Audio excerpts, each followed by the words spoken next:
One fine evening a young princess put on her bonnet and clogs, and went out to take a walk by herself in a wood, and when she came to a cool spring of water with a rose in the middle of it, she sat herself down to rest a while.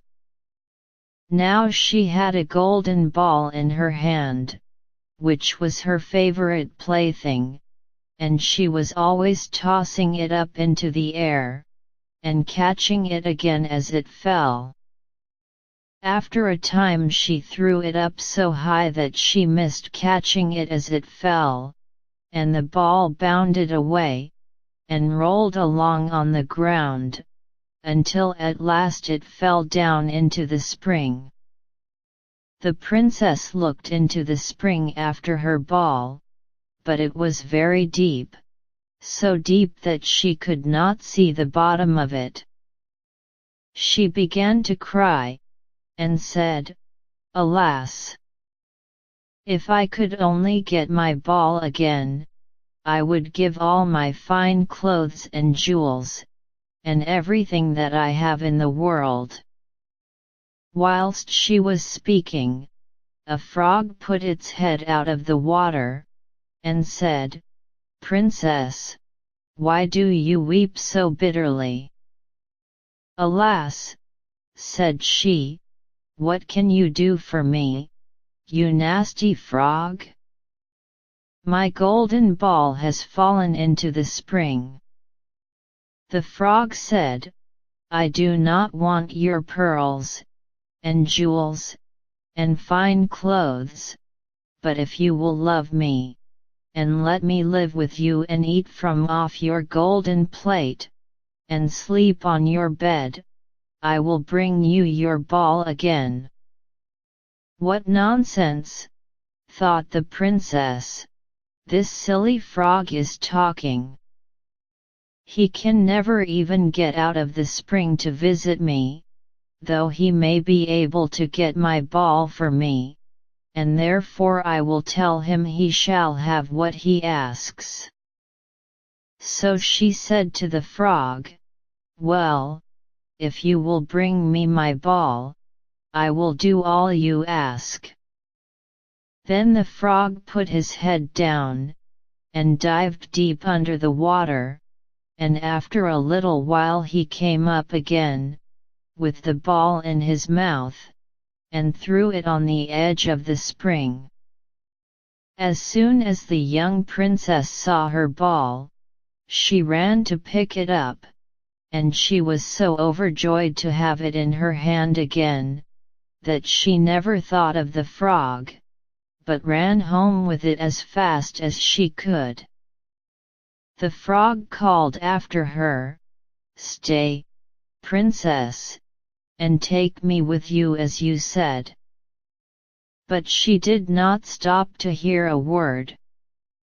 The next day, just as the princess had sat down to dinner, she heard a strange noise, tap, tap, plash, plash, as if something was coming up the marble staircase, and soon afterwards there was a gentle knock at the door, and a little voice cried out and said, "Open the door, my princess dear. Open the door to thy true love here. And mind the words that thou and I said. By the fountain cool, in the greenwood shade." Then the princess ran to the door and opened it, and there she saw the frog, whom she had quite forgotten. At this sight she was sadly frightened, and shutting the door as fast as she could came back to her seat. The king, her father, seeing that something had frightened her, asked her what was the matter. "There is a nasty frog," said she, "at the door, that lifted my ball for me out of the spring this morning. I told him that he should live with me here, thinking that he could never get out of the spring, but there he is at the door, and he wants to come in."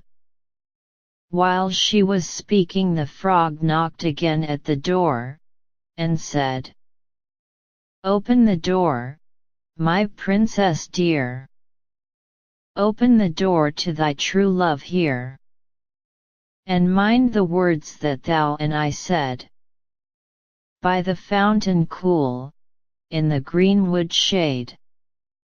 Then the king said to the young princess, "As you have given your word, you must keep it, so go and let him in." She did so, and the frog hopped into the room, and then straight on, tap, tap, plash, plash, from the bottom of the room to the top, till he came up close to the table where the princess sat. "Pray lift me upon chair," said he to the princess, "and let me sit next to you." As soon as she had done this, the frog said, "Put your plate nearer to me, that I may eat out of it." This she did, and when he had eaten as much as he could, he said, "Now I am tired, carry me upstairs, and put me into your bed." And the princess, though very unwilling, took him up in her hand, and put him upon the pillow of her own bed, where he slept all night long. As soon as it was light, the frog jumped up, hopped downstairs, and went out of the house. "Now, then," thought the princess, "at last he is gone, and I shall be troubled with him no more."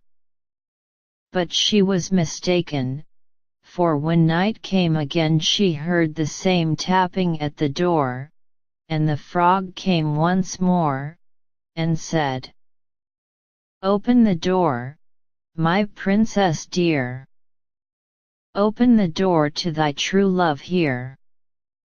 And mind the words that thou and I said. By the fountain cool, in the greenwood shade." And when the princess opened the door, the frog came in, and slept upon her pillow as before, till the morning broke. And the third night he did the same. But when the princess awoke on the following morning, she was astonished to see, instead of the frog, a handsome prince, gazing on her with the most beautiful eyes she had ever seen, and standing at the head of her bed. He told her that he had been enchanted by a spiteful fairy, who had changed him into a frog, and that he had been fated so to abide till some princess should take him out of the spring, and let him eat from her plate, and sleep upon her bed for 3 nights.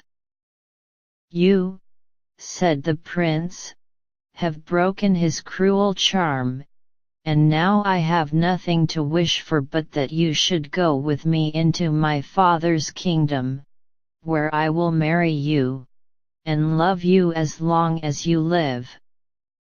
The young princess, you may be sure, was not long in saying yes to all this, and as they spoke a brightly colored coach drove up, with 8 beautiful horses, decked with plumes of feathers and a golden harness, and behind the coach rode the prince's servant, faithful Heinrich, who had bewailed the misfortunes of his dear master during his enchantment so long and so bitterly, that his heart had well nigh burst. They then took leave of the king, and got into the coach with 8 horses, and all set out, full of joy and merriment, for the prince's kingdom, which they reached safely, and there they lived happily a great many years. Read more at www.kidsgen.com web link.